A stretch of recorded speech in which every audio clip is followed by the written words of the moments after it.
What's going on, everyone? This is Video Game Lover here, and I can't believe that Mortal Kombat is now 30 years old.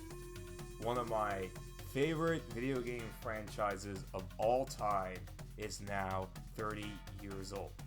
That is amazing. I still remember this franchise being 25 years old back in 2017. Heck, even the 20th anniversary back in 2012.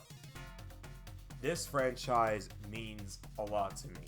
It is one of, if not the main reason I even still have a YouTube channel. Because this is the franchise that really got me into gaming. Aside from, of course, others like Mario, Donkey Kong, Pokemon, you name it. Contra, Castlevania. But Mortal Kombat is my go-to fighting game franchise. And of course, I love Street Fighter. I love Tekken. I like Virtua Fighter, but Mortal Kombat is forever my number one franchise.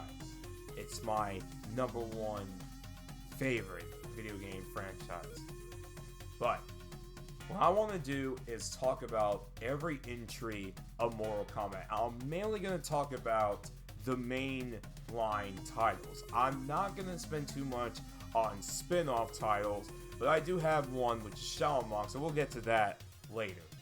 So, sit back and enjoy the memories of what I'm going to tell you about Mortal Kombat.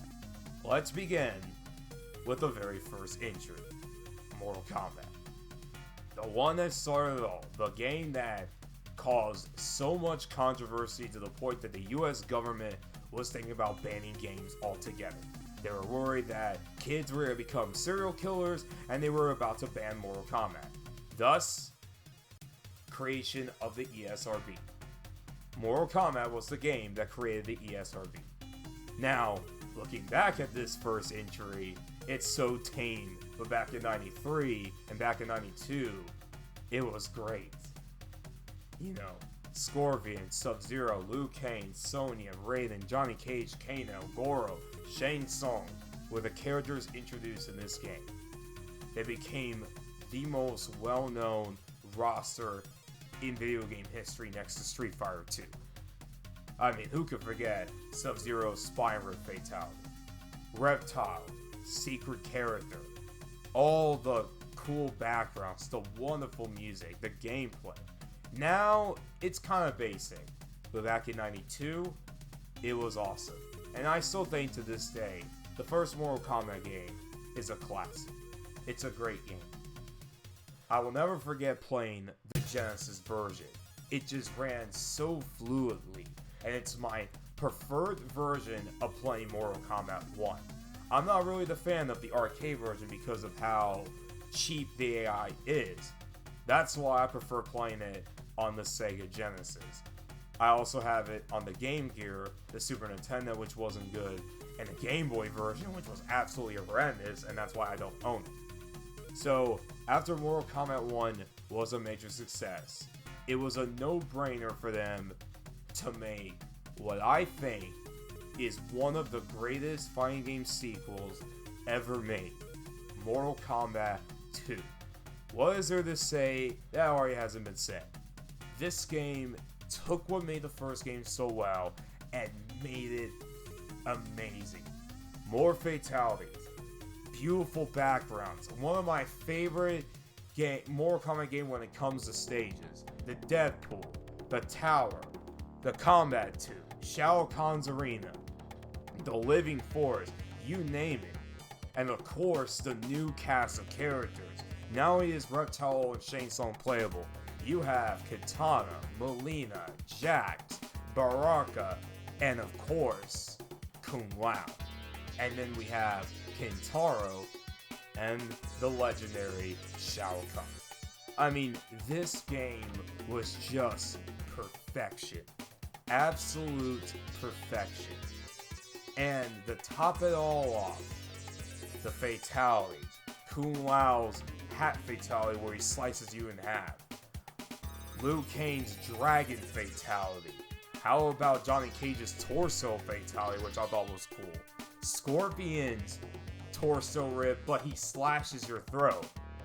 One of my favorites is Sub-Zero freezes the opponent and uppercuts your whole torso in that. It is just wonderful. It's an amazing entry, and it's the first entry that I ever saw in person. What I mean by that is that back in 1999, Mortal Kombat 2 was the first Mortal Kombat game I ever saw. My brothers played that game. You see that Mortal Kombat 2 Super Nintendo copy? That's the exact copy that they've had since the late 90s. And I still have it to this day. I remember my brother getting so angry of not beating Kintaro. He could not beat Kintaro. Eventually he did in Shao Kahn.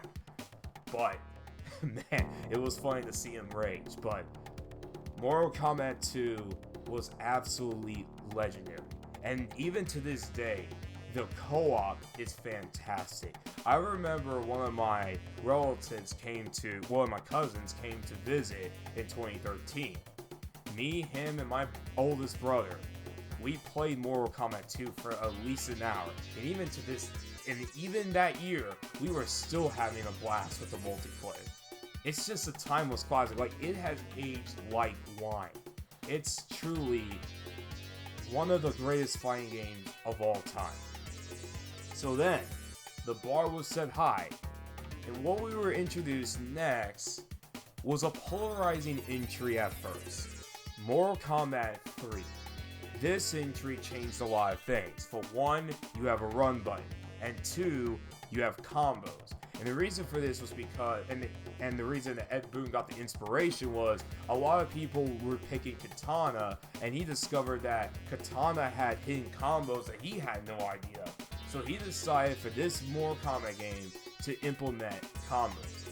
But the reason why this game was so polarizing was that the mystique of the franchise kind of disappeared, and they more so took like a modern urban look. You know, with stages like the subway, the street, the bank, and the rooftop. I still love Mortal Kombat 3, but the main reason, now let me get to the main reason why it was so polarizing, was the character roster. Now, we had great new characters like Cabal, Shiva, Sindel, Sector, Cyrax. I know a lot of people don't really like him, Striker, and Nightwolf, but a lot of the fan favorites were in this game. Raiden, Johnny Cage, and baffling Scorpion, which is really weird. Even to this day, I have no idea why Scorpion wasn't in Mortal Kombat 3, the original one. It's to this day the only Mortal Kombat game that he's absent. Sub-Zero's in the game, but he's unmasked. So some players felt neglected, and they didn't give Mortal Kombat 3 a shot. I love Mortal Kombat 3. It's a great game, but in late 95, they heard the feedback and decided to rename it. They decided to make an update. Remember, DLC wasn't there back in the 90s. And they created Ultimate Mortal Kombat 3. And this Mortal Kombat game is my favorite of the whole franchise.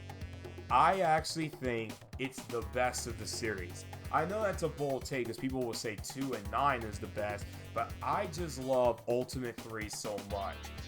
Bringing back the old characters, blending them with the new ones, the combos, the stages, everything was perfect. They fixed some balance issues that plagued the third game. Ultimate Mortal Kombat 3 is just amazing. Now, yes, the fatalities got a little bit sillier, but that doesn't change on just how great this game plays. It's so smooth. I just love this game so much. My favorite version is the Genesis version. I actually like it more than the Super Nintendo version. That's my personal opinion. The Super Nintendo version is fine, but I love Ultimate Mortal Kombat 3.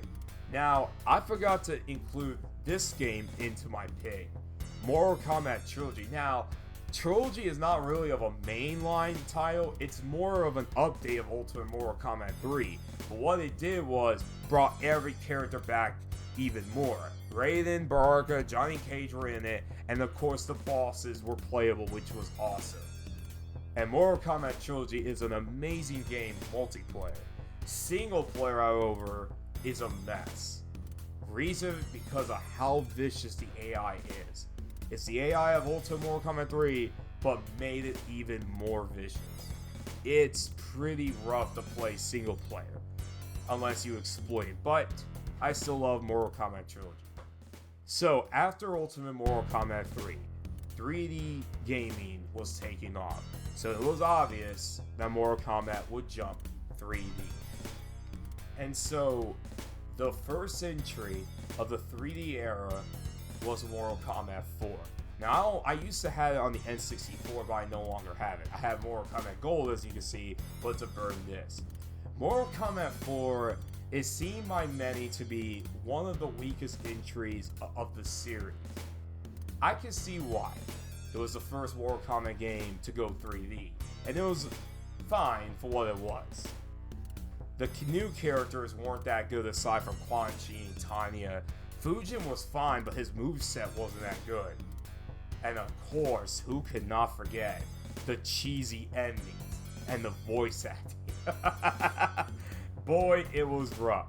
So, it's easy to kind of downplay Mortal Kombat 4, but I think it's a very underrated entry in the series, mainly for the gameplay.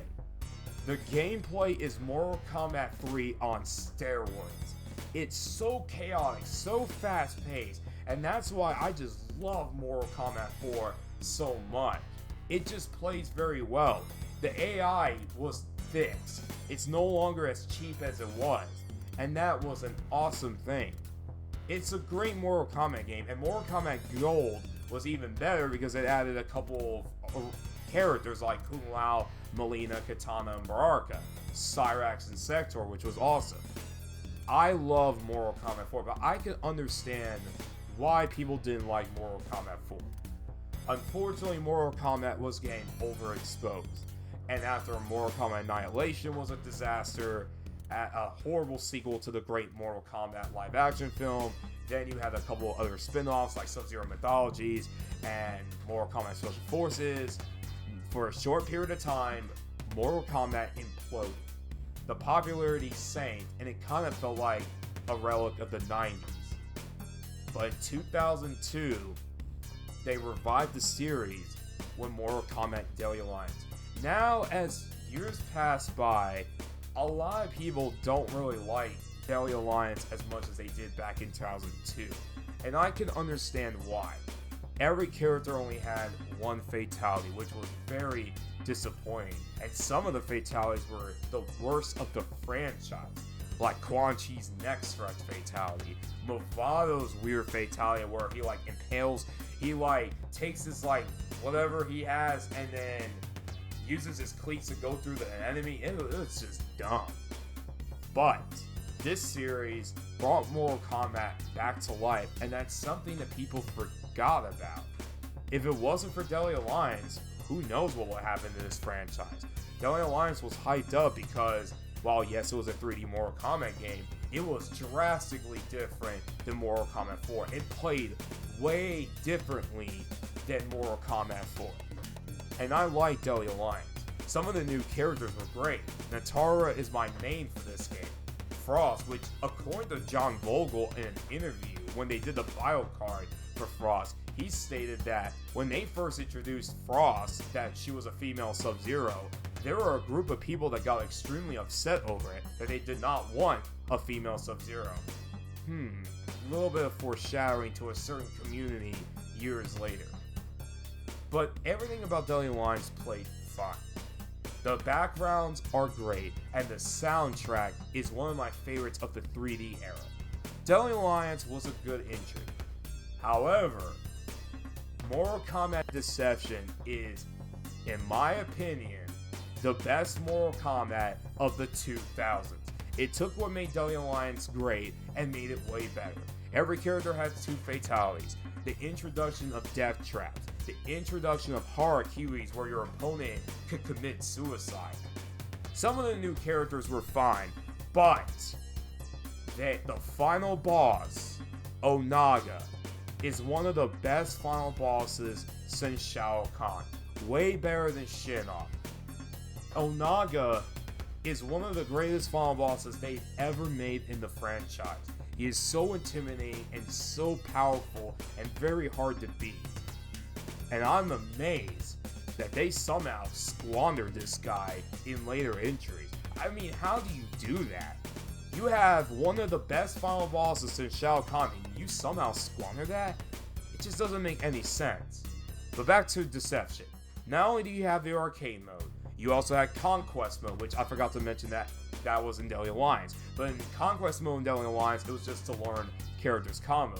In Deception, it was an RPG kind of like game where you play as Shujinko when he was young, and then you see his side of the story of this game.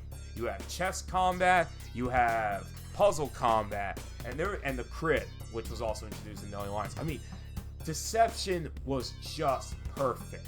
It plays so good. It's an amazing game. However, though, I think Unchained, the PSP version, is the best version because it includes the Shao Kahn and Goro that were in the GameCube version, and all the characters are already unlocked, so you don't have to unlock them right out the game. Lock them through Conquest mode. Excuse me. Mortal Kombat Deception was great, and for a short period of time, Mortal Kombat was back at top. Then, well, let's get to Shaolin Monks before we get to Armageddon. This is going to be the only spin-off game I'm going to talk about. Mortal Kombat Shaolin Monks is a very underrated game. It's essentially a beat-em-up game taking place at the events of Mortal Kombat 2. Kung Lao is very fun to play. Everything about Shaolin Monks is really good, but the one thing I don't like is that final boss when you fight Shang Tsung, Kintaro, and Shao Kahn in one go. Oh man, that fight was so brutal. But it's a very good game, an excellent Mortal Kombat game. It's a different Mortal Kombat game, but it's an awesome one. So as I was saying, Mortal Kombat was getting popular. Then the popularity imploded yet again with Mortal Kombat Armageddon. Now, Mortal Kombat Armageddon isn't a bad game, but it's the weakest of the 3D era games. It was awesome that every character was back, but it took a toll on the developers, and you could see why. One, everyone has that crate fatality thing, which was really stupid. Then you have every character only had one style and one weapon. That was it, instead of two styles and a weapon.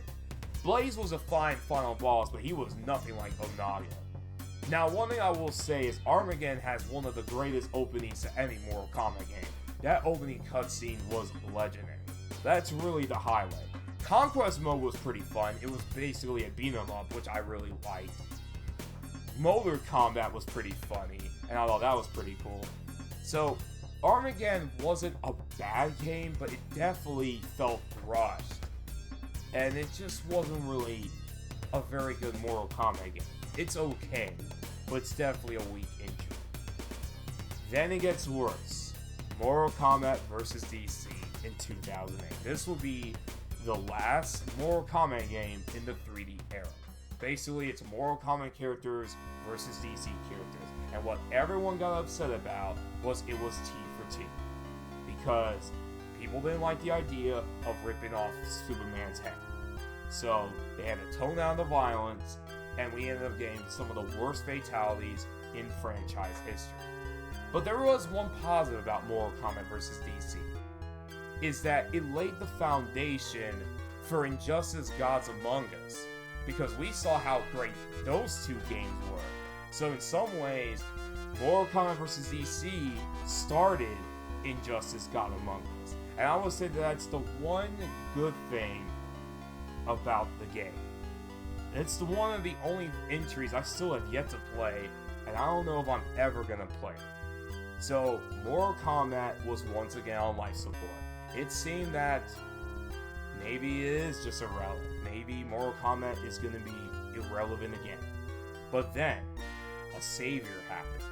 Street Fighter 4 came out and revived the Street Fighter franchise. Gave people hope. And Street Fighter 4 was 2D. So what did they decide to do? They went back to 2D. And we ended up getting the entry that made Mortal Kombat popular again. Mortal Kombat 9. And what is there to really say about this game? This game was amazing. The gameplay, the characters were returned. Everything about Mortal Kombat 9 was amazing. The graphics were some of the best in Mortal Kombat history. The fatalities were brutal. Even the bait battles, they brought them back, and they were funny. Everything about Mortal Kombat 9 was awesome. And it truly restored hope for the franchise because it took Mortal Kombat back to the top again. It became one of the most popular video fighting games of the early 2010s. Mortal Kombat 9 was phenomenal. Then we have Mortal Kombat X in 2015. I personally think this game in some ways was a little bit better than 9. I love the story mode. Scorpion Sub-Zero finally making the truce, I thought that was awesome. The gameplay felt very fluid. The fatalities were even more brutal. Mortal Kombat X was a great game. Cool that they made Shinnok pretty awesome in that game after his botched final boss appearance in Mortal Kombat 4. I really enjoyed Mortal Kombat X. It's probably my favorite of the NetherRealm trilogy.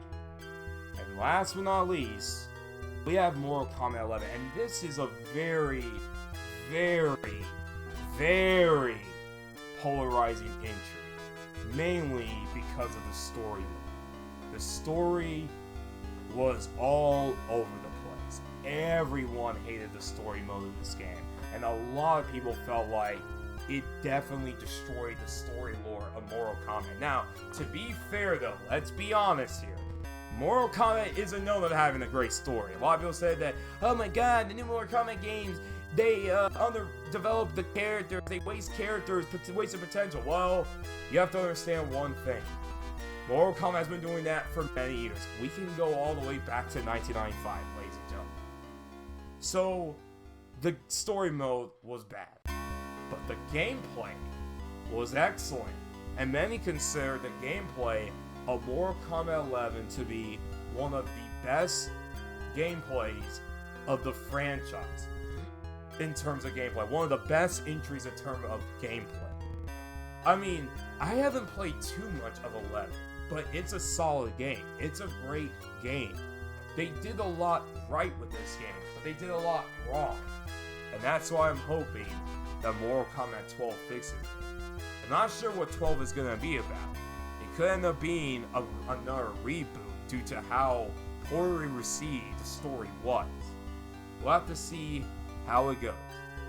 But that's it for the video. I know this video is one of the longest I've ever done, but that's just how much I love Mortal Kombat. I hope you guys enjoyed this video.